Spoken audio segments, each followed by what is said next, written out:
The top 10 fascinating facts about fear. Number 10. Fear-encoded neurons. During a bad fright, real or imagined, the jittery victim might experience some spectacular symptoms. Hyperventilating, unable to move, or bolting like a mouse. Every reaction originates from a tiny part of the brain. The walnut-sized amygdala remains a mysterious organ, but mice trained to fear a certain sound, signaling an electrical shock, revealed 2 facts about the brain's fear center. Whenever the zapping cue was given, they recognized what was about to happen and froze. The compassion-challenged researchers discovered that certain groups of neurons inside the amygdala were encoded with memories of fearful experiences, a library storing past events they've learned were fearful. Secondly, the amygdala almost takes over the brain whenever it recognizes a potential threat. Everything gets suppressed to focus on the correct fear response. Number 9. It's really contagious. It's been thought that people have lost the ability to smell the feelings of others. We might not match the way animals gather information via scent, but this ability is present in humans. What the nose picks up is not the actual feeling but its chemical signals. This capability may explain why others can be affected by a frightened individual or why crowds get spooked and stampede like a herd. A study scared one half of a test group, all men, with a horror movie while showing the rest revolting clips. Women were then exposed to the sweaty results, and depending on which group's scent they inhaled, they correctly showed alarmed or disgusted reactions. Women were chosen as the reactive group since they are more receptive to the opposite sex's scent signals. Number 8. It's inheritable. Lab mice were trained to associate the scent of cherry blossom with an electrical shock. Their pups and grandpups were then all wary of cherry blossom, though they never received any shocks when exposed to the aroma. Their caution might have something to do with epigenetics. This mechanism modifies the genetic code, turning certain genes off or activating others depending on the environment or experience of the individual. The 2 generations following the flower-fearing parents all had changed brains. Large areas were dedicated to recognizing the odor, perhaps to help them avoid what their ancestors recognized as a threat. Number 7. Spare fear center. Since fear is so important to survival, nature made sure the brain's fear center, the amygdala, has a backup. For some time, researchers knew that when damaged, another part of the brain took over its job. Tests determined that this part is the bed nuclei. Rats with an impaired amygdala froze in the electrified cages they've been taught to fear, like normal-brained rats. But those who had a damaged amygdala and bed nuclei showed a significant failure when remembering dangers. Under normal circumstances, if one can call an amygdala shutdown, the bed nuclei would activate only if the main fear center is disabled. However, this backup circuit isn't always glitch-free. Anxiety disorders in some people might be caused if the amygdala's active signal is somehow not received by the bed nuclei, which then activates. With both centers working, a person can get overwhelmed with too much of a fear response. Number 6. Mind marijuana. Brain chemicals called endocannabinoids belong to the same group of cheminoids that make marijuana such a worldwide favorite. The ones the brain produces possibly exist to overwrite bad memories. Trials on mice, that's right, they got shocked again, determined that there is a circuit between 2 areas of the brain, both involved with restraining emotion and decision-making. When there is increased activity in the amygdala and the ventromedial prefrontal cortex, triggered by endocannabinoids, this circuit appears to help with the formation of safe new memories. In the mouse tests, the animals that received more artificial stimulation to the circuit were better able to overcome their fear of a certain stimulus.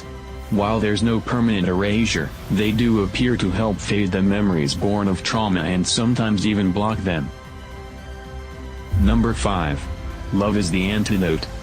Produced in a marble-sized area near the base of the brain called the hypothalamus, oxytocin has been credited with giving new mothers the courage to act where others freeze in fear.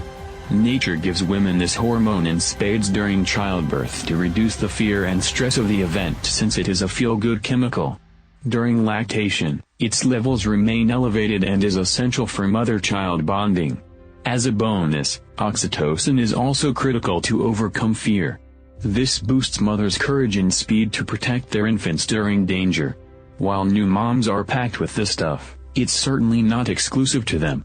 Anyone can experience this fear-killing phenomenon given the right circumstances. And it's nearly instantaneous. During a hairy situation, the hormone gets injected into the amygdala within seconds via special cells leading from the hypothalamus. Number 4. Reality distortion. A study has found that fear can make a threat look worse than it really is.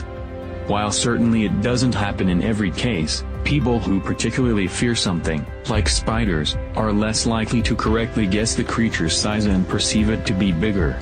The same visual miscalculation has been found to happen with those who are afraid of heights. They often overestimate the true distance to the ground when looking over a balcony.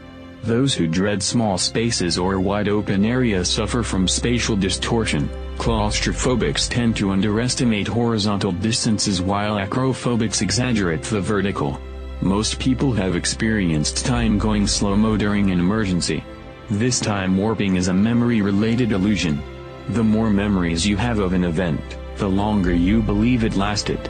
During a crisis, the amygdala adds extra memories to the present circumstances, and since the person experiences such a rich memory response, time appears to slow down. Number 3. Fears healed during sleep. For a change, researchers electrocuted human subjects instead of mice. They zapped the frazzled volunteers every time they viewed a particular face in an image lineup. Along with the face and shock, researchers released a certain odor to link to the unpleasant experience. The participants then napped and unknowingly inhaled the odor without the associated electrical shock. Brain scans showed areas involving memory quieted down, and upon awakening, the volunteers weren't so wary of the face as before. To test if sleep alone was behind this dampening effect, the volunteers were taught to fear a different face, but its own unique odor wasn't released during their nap. Unlike the first image, participants still dreaded the second face after they woke up. A group that stayed awake feared both. For some reason, sleep provides a mysterious state where a received stimuli, like the odor, allows for a desensitizing effect. Number 2. The fear gene. There is a gene called Stathmin, and it divides those who can jump out of a plane and the people who can't even get on a plane.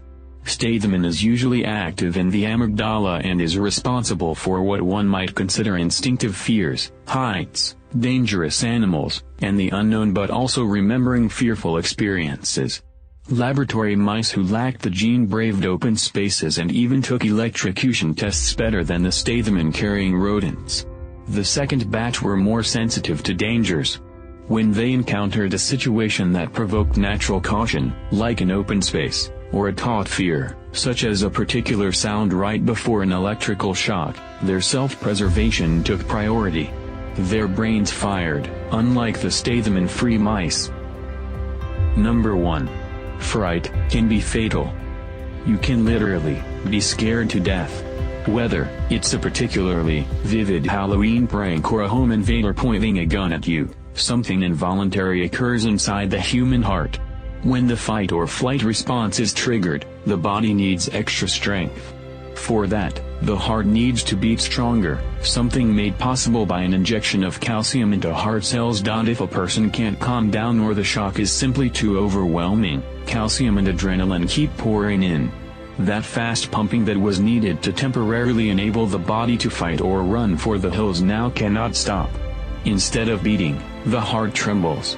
If this is not treated, it can lead to a drop in blood pressure, unconsciousness, and ultimately death. People with healthy hearts can die this way, and cardiac patients face a higher risk.